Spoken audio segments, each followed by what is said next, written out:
Welcome to the Mindset by Design podcast with your host, the expert Andy Murphy, where you will learn the tips, tricks, and strategies he teaches his world-class clients to give you the skills to dominate any business.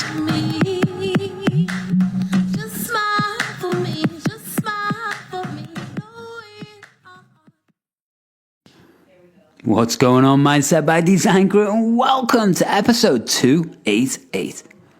Hope you're amazing, as always, I really do. And yes, I'm still really excited about having my proper, normal mic. Makes a difference, man, makes a difference. But hope you're amazing, hope life is beautiful. I'm going to give you the date. I'm going to give you the date today. I don't always do it, but hey, we're going to give you the date today because we are in December. Woo! It's the 3rd of December today, 2020. Yep, we got 4 more weeks of the maddest year of our lives. But you know what? Hey, it doesn't really matter. The noise outside of the media, people's opinions, politics, everything else that's going on has absolutely nothing to do with your business success, you being happy. It had nothing to do with it, right? That's the truth. And you might be going, Andy, look, I've listened to you for years on this show, and you say some random things, and that might be a very random thing to say. Why? Well, jobs, income, right? Lack of ability to travel, to socialize, to connect with loved ones. All of these things that have happened, businesses just crumbling around us. Very, very strange, right? It's a strange time to be in, and the pressure and the stress and everything that comes with all of those things. And that's the thing, there's going to be more deaths and damage to people's minds and bodies because of the fallout, the chaos, the aftermath, than there ever is, to be honest, going to do with the virus, right? That's just what the truth is. Or my truth, I should say, right? So what does that mean? It means that we have to level up. Do you know what I mean? It doesn't matter what's happening. You're going to probably, I say probably, but probably more than likely, I would roll the dice that you're going to wake up tomorrow, right? I would also roll the dice that the sun is going to come up tomorrow, right? I also roll the dice that you're going to make decisions about what you're going to do that day. Make sense? And that's the truth. So if that's the truth, then we have to get to what your truth is. Think about it. You're building your income stream, your business, whatever it is you're doing for a reason, right? If the reason is just money, it's going to be a stressful journey. If the bigger purpose that you're doing it is to create momentum, help people, absolutely. Number 1 criteria. Second criteria, maybe it is that you want to make sure that your family is safe and secure. Then you know what? If that's the why, the mission, the purpose, the driver inside of you, then guess what you got to do? Are you going to listen to all of the noise around you, or you're just going to get shit done? You got it, right? You got it. It's about just deciding what you want and putting the jigsaw pieces together. That's it. Because this is the other thing, right? Everyone is so used to in society it being quite gentle in some ways, In America, UK, Australia, these countries, the main countries, guess what? Well, we get looked after. We get looked after more than you realize. And I spend most of my life traveling. The last 18, 19 years, I've been constantly traveling. And the thing is, you get to look in people's eyes, look in their world, really see what their culture does for them. And the truth is, the drive to accumulate and strive and the obsession now in the entrepreneurial space to become like a billionaire, right? It's just a normal word now. Become a billionaire. Nothing wrong with any of those things. I think they're all awesome. But again, is it what you want? I don't know. You do. Not what society thinks you want. Not what society thinks you should have, not what it's been defined as what success is, accumulation, cars, houses, all the bling. It's just noise. It doesn't mean anything, because at the end of the day, you can have all of those things and still be left empty.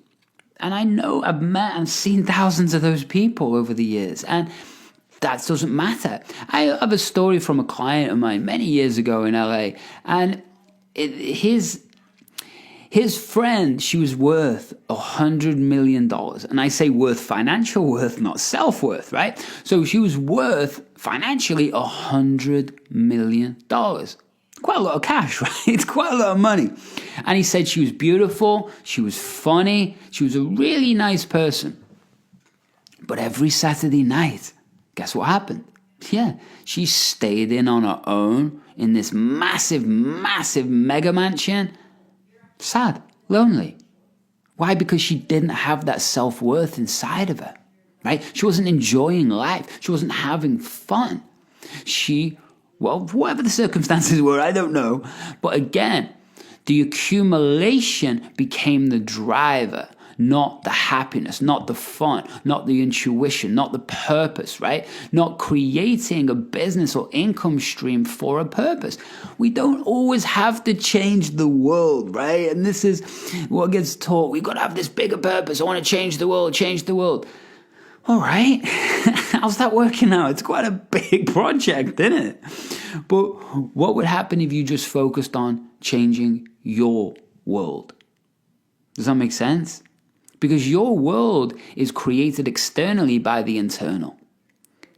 It is. And I've got, 288 episodes showing you this. And the thing is about that is the internal world creates the external. Yes, we all know that, right? But what we have to understand is we have to get good at understanding what lights us up, what makes us happy, what drives us forwards, what motivates us, what makes us sad. All of these things is then we can make decisions about, right? And I'm going on a bit of a rant, aren't I? I'm going on a bit of a rant, crew. But my point is, right? Whatever's going on in your life now, it doesn't matter. Tomorrow's going to come and you could be booming, and that's beautiful. Tomorrow's going to come and you got to make sure that you're fine-tuned, switched on, and you are razor sharp in your brain, right?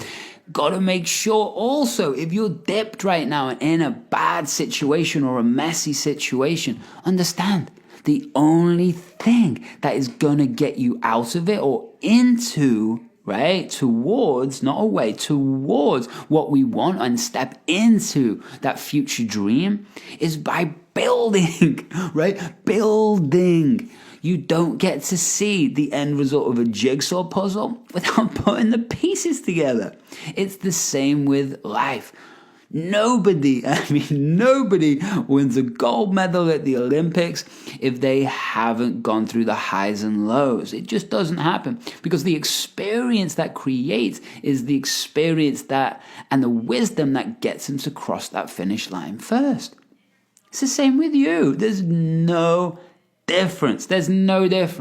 So again, back to my rant. My point again to all of this. Step up. Plain and simple. Step up.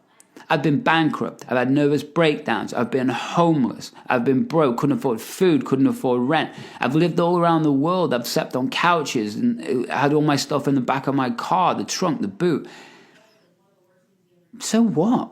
Right? That's the point. So what? It doesn't mean anything. It becomes another story of your life. But at the end of the day, all people are going to remember, and what you're going to remember, is what happened at the end. And you want to be able to look back on your life and know that you've given everything you've got. Make sense? Yeah, we can take it way too serious, Way too serious.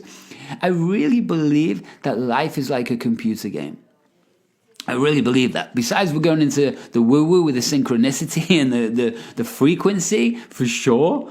But if we're talking science and everything else, then we can look at gamification. But the point is here, I really believe life is like a computer game. Think about it, right? you're the character in the computer game. Right? You're the character. You're the main character. So you're walking through this computer game, and what happens in the computer game? Yeah, you've got to jump over stuff, move around stuff, achieve missions, work something out, make decisions, right? Sometimes we get hurt on the way. Sometimes we don't even make it to the next level. And at the end of the level, we've got to fight a baddie, right? To get to the next level. Well, what's the difference with life? There isn't anything. We're fighting baddies. We're making decisions. We're jumping over stuff, right? We try again. And that's the thing. If you die in a level, what do you do? Do you just give up the game, or do you go and you get it? You do go again. And that's what each day will do for you. So that's my computer game analogy. But today's episode, a little bit different. These are the 3 powers of laughter and how they will help your business in 2021. And this is cool because I set you all up then, there's always a reason, Some people skip over the start of these episodes, which is bizarre to me because you don't understand what language patterns I've been using to set you up to make sure that you get the most out of the episode, So make sure you listen to them in the future. Anyway, laughter. So we're going to go into a study in a little bit and, in a few minutes, right? Laughing is good for your mind and body. Here's what the research shows. It's from November the 29th, 2020 from Neuroscience News. Really like this, and I'm going to jump into it into a minute. But speaking of jumping into it, make sure that head notes is the show notes.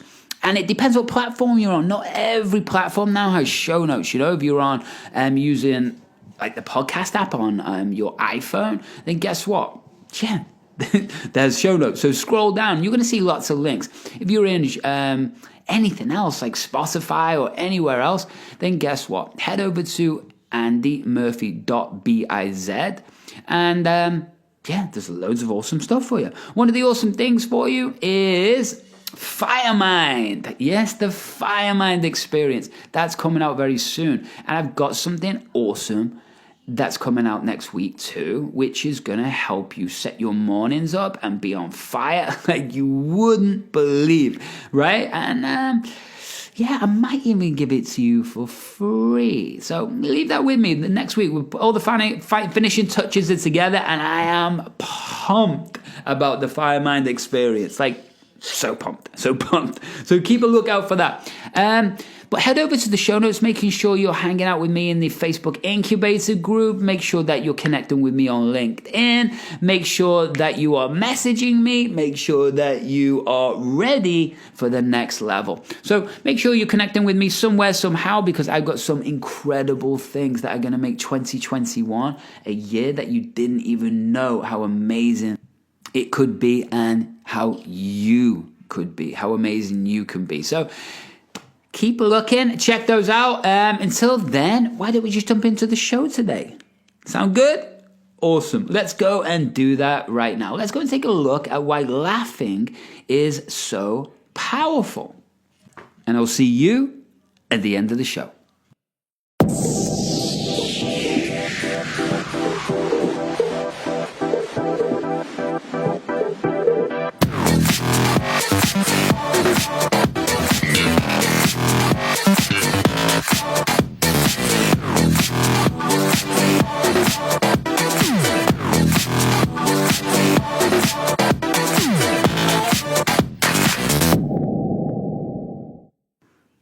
So crew, here we are.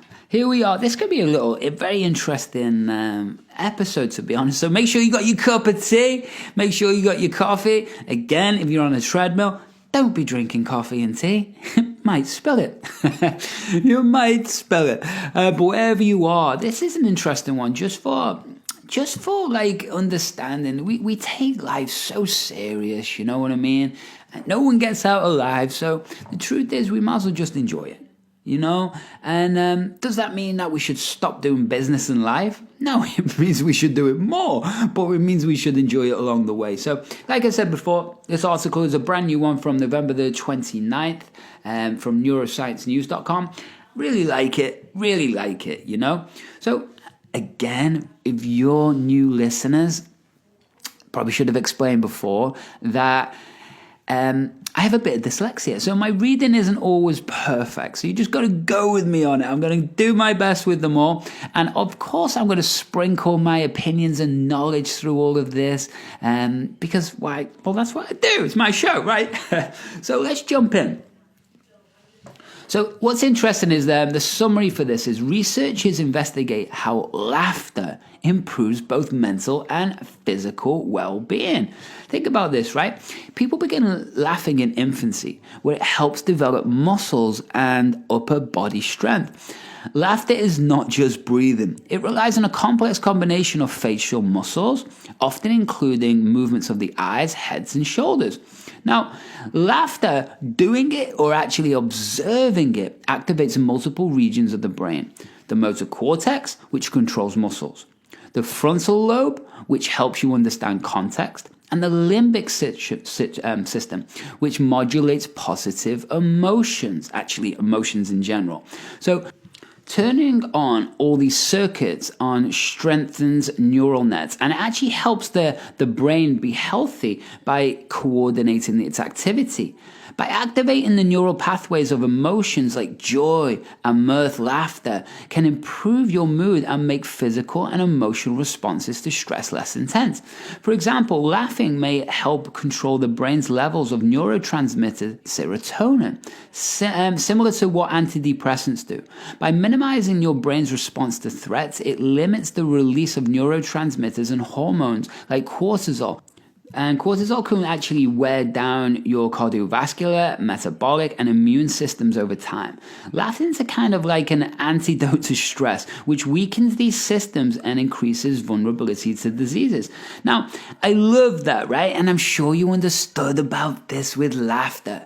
But it's way more important, right? And than what we realize for our own body and mental health. Because again, we're going to be releasing a lot more chemicals when we laugh. There's a social side to it, right? I'll talk about mirror neurons in a few moments with this. But the actual effect of dopamine, serotonin being released in the brain and flooding around the body is going to make you feel good, right? So what this article is also saying is that by laughing, we're releasing these chemicals that we want. We're not or stopping the production of chemicals we don't want, like cortisone. And what that means is also we are changing the actual brain chemicals, but we're changing the neural pathways. So it starts firing differently, which automates the way we think, feel, and act differently, right? But also it allows our nervous system to rest, right? Because if we're in a constant state of an amygdala response, which is what? Yeah, it's the fight or flight response, right? If we're in a constant state of that, the science is showing, poor rats, right? Rats get a harsh time in science, man. And I love rats, one of my favorite pets, by the way.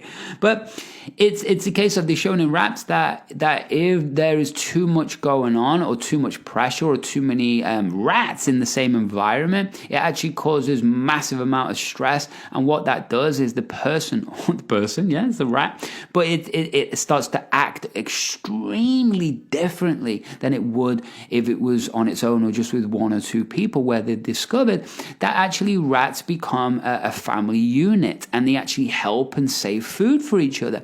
When you've got a lot of rats together, like New York, it creates aggression, it creates ill health, right? And mental disorders. And this is part of it. So what I want you to do is really start to pay attention, right, to how much you're laughing a day. Is it as much as it should be? Right, maybe not, right? Maybe not. But as I said before, by activating these neural pathways of emotions like joy and mirth, laughter can improve your mood, and the physical response to stress becomes less intense. So the three powers, well, first of all, it's a cognitive power, okay? And then we're going to move to laughter's a social power. And then we're going to take a look at laughter's a mental power. So those are the three powers of laughter, okay? So let's look at the first one. So a good sense of humor and the laughter that follows depend on an ample measure of social intelligence and working memory resources. Laughter, like humor, typically sparks from recognizing the incongruencies or absurdities of a situation. That's like a stand-up comic, right? That's the whole point. You need to mentally resolve the surprising behavior or event, otherwise you won't laugh. You must just be confused instead. Taking a look at the intentions of others and taking their perspectives can enhance the intensity of the laughter and amusement you feel, which makes sense, right? Because if we're in a group, if we're watching a movie, let's use a movie, right? So we're watching a movie, you on your own, you laugh. But if you've got a whole movie theater laughing at the same time, right? Then guess what happens? Everybody feels it. Everybody's in like a collective consciousness. And that spreads, right? We're going to talk about that in social power in a few moments and what that means. But this is the cool thing about laughter. So if you're at a party, right? And someone's having real fun in the middle of the party, they're dancing, they're laughing, and there's some other guy or girl, right, sitting in the corner on their own being miserable. Who do you want to be around? Not rocket science, right? Not rocket science. You're going to want to be around the girl in the corner. No, not the girl in the corner. You're going to want to be around that dude standing in the middle, right? Or lady standing in the middle. That's the point. So when we start to understand if we can do or have more fun in our business, in our sales, in our marketing, right? In our own personal development, in our own life, even the way we're setting up our day, right? Even the way we're state changing or changing internal dialogue or dropping into flow states, changing brain waves, all of these things, right? Firing up anchors, changing chemicals, all of these things, well, they become very, very important. Make sense so far? Good.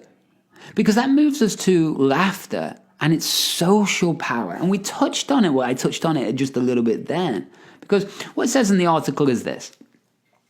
Many cognitive and social skills work together to help you monitor when and why laughter occurs during conversations. You don't even need to hear a laugh to be able to laugh. Deaf signers punctuate their signed sentences with laughter, much like emojis, right? So laughter creates bonds and increases intimacy with others. Linguist Don Nilsson points out that chuckles and belly laughs seldom happen when alone, supporting their strong social role. Beginning in early life, infants' laughter is an external sign of pleasure that helps strengthen bonds with caregivers. Makes sense, right? So later, it's an external sign of sharing and appreciation of the situation. For example, public speakers and comics try to get a laugh to make audiences feel psychologically closer to them to create intimacy. By practicing a little laughter each day, you can enhance social skills that may not come naturally to you. When you laugh in response to humor, you share your feelings with others and learn from risk that your response will be accepted, shared, enjoyed by others, and not rejected, ignored, or disliked. Very interesting, okay? So again, what we're talking about there is a couple of different things. These are my things, right? But first thing we're talking about is a concept called mirror neurons. It's where the brain replicates whatever dominantly is around it. And this is designed to adapt to different environments and to be able to, survive, right? So by laughing, what does it show? It shows a few different things, which should be in the article, but they're not. It shows leadership. It shows dominance. It shows actually alphaness, to be in a situation and to be vulnerably laughing, okay? So what happens to your physiology when you laugh? Yeah, it expands, right? Your arms go, your chest comes up. These are vulnerable parts of the body which define to others as alphaness, okay? So people want to be around that. The other thing that it does is, according to the article, it actually creates like a dip test to where you're at in social connection. That's the way I define this, you know? So what happens is, like, when we're an infant, it's a way for us to bond with our caregivers or parents, right? So that's cool. But then what it was saying is, as we grow up, we use it a very different way. It's like a dip test in a social environment to be able to see if someone or the environment responds to us in the way we want it, which then gives us confidence, self-worth. And this is how, as we're growing up, we're able to really, get used to where we are on a social frame, right? It's a way to build rapport very fast. It's a way to break through people's egos. It's a way to, to get attention. It's a way to also break the ice. It's also a way to, as I say, to see where you are on the social hierarchy. Because if you can then make people laugh, all the attention goes over to you in a good and bad way, but it makes... it fills you full of self-worth. Now, that's a whole lesson around ego, and that's a whole different subject. But at this moment in time, hey, it works. So get laughing. So the third power of laughter is obviously mental, right? So positive psychology researchers study how people can live meaningful lives and actually thrive. Laughter produces positive emotions that lead to this kind of flourishing. These feelings like amusement, happiness, and joy build resiliency and increase creative thinking. Profound, right? Profound. Creative thinking, by the way, is how entrepreneurs earn your money, right? They create subjective well-being and life satisfaction. Researchers find that these positive emotions experienced with humor and laughter correlate with appreciating the meaning of life and help older adults hold on to a different view of difficulties they've faced over a lifetime. So this is brilliant because a laughter in response to amusement is a healthy coping mechanism. When you laugh, you take yourself the situation less seriously and may feel empowered to actually solve the problem. For example, psychologists measured the frequency and intensity of 41 people's laughters over 2 weeks. And also along with the ratings of their physical and mental stress. They found that the more laughter experienced, the lower the reported stress. Shocking, eh? So whether the instances of laughter were strong, medium, or weak in intensity actually didn't matter. So maybe you want to go and grab some of these benefits and just simply laugh. Do you know that in India, it is in India, yeah. I'm not sure if it's Mumbai, but in India, they have meditations which are laughing meditations. So they all get together, hundreds of them in the park every single morning, and they laugh. That's it. They force themselves to laugh. They're laughing at each other. They're genuinely laughing. They laugh. So the body responds, and they've done this for probably thousands of years, right? Things were still working out over here. But yeah, they've done this for thousands of years, and it works. Google it. It's really, really interesting, right? So a growing number of therapists advocate using humor and laughter to help their clients to build trust and improve work environments. A review of 5 different studies found the measures of well-being did increase after laughter interventions. Interesting point. Laughter interventions. Historical. Sometimes called home play instead of homework. Wow, you psychologists. That's genius. Instead of home play, it's homework, right? Instead of homework, it's home play. These interventions take the form of daily humor activities, surrounding yourself with funny people, watching a comedy that makes you laugh, or writing down 3 funny things that happened today. I like what they said, although I teased it. It's true. And they've shown so many studies, and it's something called neuropsychoimmunology. And what that means is that's the study of how the cellular rejuvenation happens through positive experiences, right? So if you've got this happened with people with cancer, with so many different issues. And what they've done is they've not even had treatment, right? Not classical standard Western chemotherapy treatment. What they did is just obsess with watching everything that's funny, listening, watching, changing their environment.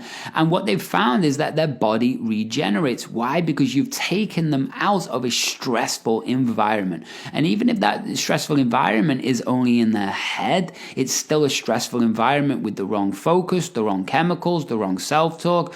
You get the idea, which then is communicating with the cells the wrong message. So that's why people continue getting sick, right? Where other people can get healthy. So crew, I could go on and on. I could. But that's why I also,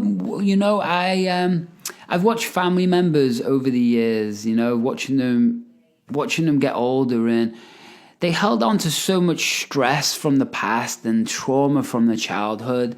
And what happens is the dopamine receptors basically start getting shut down, right? Because there's no happy chemicals. And besides that, what else? Well, what else happens is the dopamine doesn't get produced the same way. This literally can create disorders like Parkinson's.